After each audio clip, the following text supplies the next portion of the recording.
السلام عليكم ورحمة الله تعالى وبركاته. الحمد لله الذي هدانا لهذا وما كنا لنهتدي لولا أن هدانا الله. أخوكم من دولة فلسطين من مدينة غزة. بفضل الله سبحانه وتعالى ثم لزوم الاستغفار تغيرت حياتي من مرحلة اليأس والفتور إلى مرحلة العز والعزيمة. بدأت لزوم الاستغفار بتاريخ 10 يناير 2026 عندما كنت أبحث عن شيء يقربني من الله أكثر، فوجدت فيديو يتحدث عن فضل الاستغفار للأخ محمد حجازي، يتحدث فيه عن لزوم الاستغفار و30 ألف استغفار.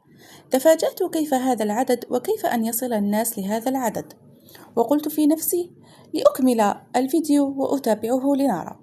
وتابعت من فيديو إلى فيديو حتى اقتنعت بكلامه، فقلت الآن أجرب فلن أخسر شيئا.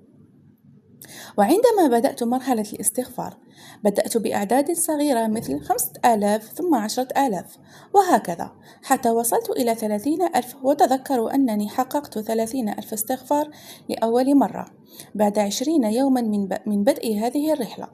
في بداية الأمر واجهتني بعض العكوسات ومشكلات مع الأهل والأقارب، لكنها لم تطل، وكنت قد رأيت فيديوهات تتحدث عن العكوسات التي تحدث أثناء الاستغفار، فقلت نعم أنا على الطريق الصحيح. قبل أن أبدأ بالاستغفار كنت تائها فعليا، لا أعرف أين أذهب إلى أين أتوجه، فلا يوجد عمل مع وجود فتور وعدم خشوع في الطاعة وأشياء كثيرة سيئة.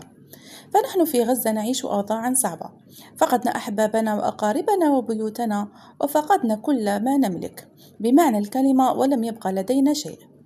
عشنا في أوضاع صعبة حتى جاء يوم أكلنا فيه حشيش الأرض من كثرة الجوع، وأكلنا طعام الطيور والحيوانات، والله على ما أقول وكيل.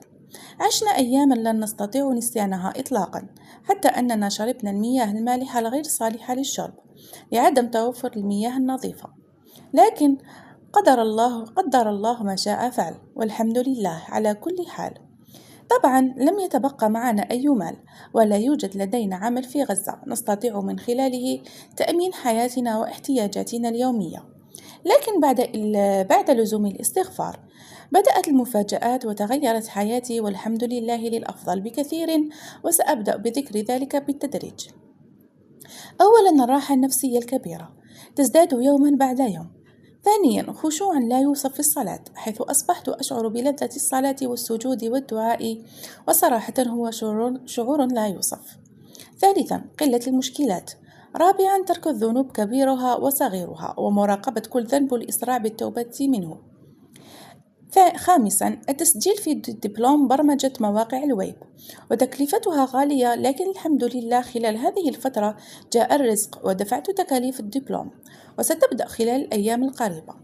سادسا رؤية المطر في المنام، ورؤية أخرى أيضا مبشرة ونزول المطر في الواقع. سابعا أصبح الناس يحترمونني أكثر فأكثر، وأصبحت محبوبا جدا لديهم، حتى أن البعض صار يقول لي أرتاح حين أراك. وثامنا أما في رمضان فكان أفضل شهر رمضان في حياتي كلها، شعرت فيه كله بلذة وخشوع وطاعة. كنت أتمنى أن يبدأ رمضان في تاريخ ميلادي وهو 18 فبراير، وكانت جميع وسائل الإعلام تتحدث عن رمضان سيكون في 19 فبراير، لكن ربي لم يخيب رجائي، وجاء رمضان في يوم ميلادي 18 فبراير 2026، وهذا من كرم الله. في رمضان صليت كل صلوات في المسجد، وأكثر من 60% من الصلوات المفروضة في رمضان صليتها إماما بالناس، وهذا من كرم الله. ومن كرم الله أيضا وثمار الاستغفار أصبح الناس ينتظرون يومي في صلاة التراويح لكي أصلي بهم. قبل الاستغفار لم يكن صوتي جميلا كثيرا، ولكن بعد لزوم الاستغفار والله أن صوتي صار أفضل بكثير، حتى أن المصلين قالوا لي صوتك جميل جدا وشجعوني على الاستمرار. وهذا ليس من باب الرياء، بل من باب توضيح ثمار الاستغفار. أصبحت المساجد الأخرى المحيطة بأماكن نزوحي يطلبونني بالأخص لصلاة التراويح في مساجد العشر الأواخر من رمضان. أقمت جميع الليالي بخضوع، وجاءت بعض الليالي أصلي فيها جميع ركعات قيام الليل وحدي والناس خلفي، وطبقت فكرة القنطرة، وهي القيام ب1000 آية في كل ليلة من 10 الأواخر، والحمد لله نجحت في ذلك، وهذا من فضل الله علينا ثم الاستغفار. حتى في العشر الأواخر كان هناك منخفض جوي، عندما يأتي أحد الإخوة يصلي إماما بالناس لا تمطر السماء، لكن عندما أصلي أنا إماما تمطر السماء، فقلت هذه حقا رسالة من ربي. وفي رمضان أيضا لزمت الاستغفار بأعداد تتراوح ما بين 30 و 70 ألفا، وكان مجموع استغفاري في الشهر أكثر من 1,150,000 استغفار، وهذا من فضل الله علينا. في رمضان كنت أقرأ سورة البقرة يوميا، أما في قيام الليل أو قراءة ولم أتركها يوما واحدا، والحمد لله مستمر عليها إلى اليوم. استغفار زائد سورة البقرة. بدأت بتثبيت كتاب الله في شهر رمضان، وهذا من فضل الله علي. أما الرزق فقد رزقني الله أن أبلغ هذا الدين، وهو الاستغفار من خلال قناة دينية أنشر فيها نصائح وأورادا يومية وأذكارا، حتى أن بعض المتابعين لزموا الاستغفار بأعداد كبيرة وسورة البقرة، وهذا أيضا من فضل الله علي. أصبح أهلي يلتزمون الاستغفار بأعداد تصل إلى 30 ألفا يوميا، وحياتنا كعائلة تغيرت 180 درجة. في شهر رمضان جاء لأهلي مبلغ من المال من حيث لا نحتسب، وبدون أي جهد منا والله، وقلت لوالدتي أن هذا من ثمار الاستغفار. عن نفسي في رمضان جاءتني أموال والله لم أتوقع أن تأتي، ولم تكن حتى في الحسبان، وأتتني من حيث لا أحتسب. قلت سبحان الله، الله لا ينسانا.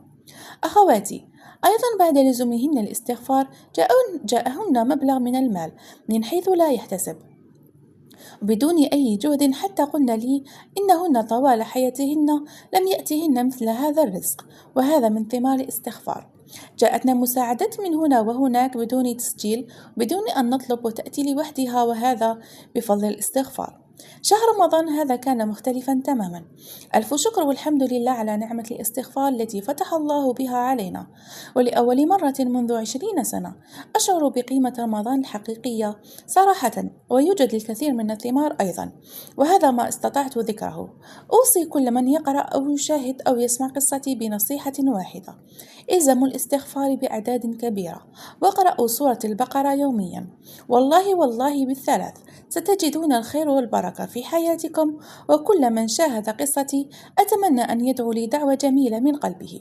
في الختام أحب أن أتقدم بجزيل الشكر للأخ الحبيب محمد نمر على جهده الكبير، وأيضا لا أنسى الشكر الجزيل للأخ الحبيب الشيخ محمد حجازي.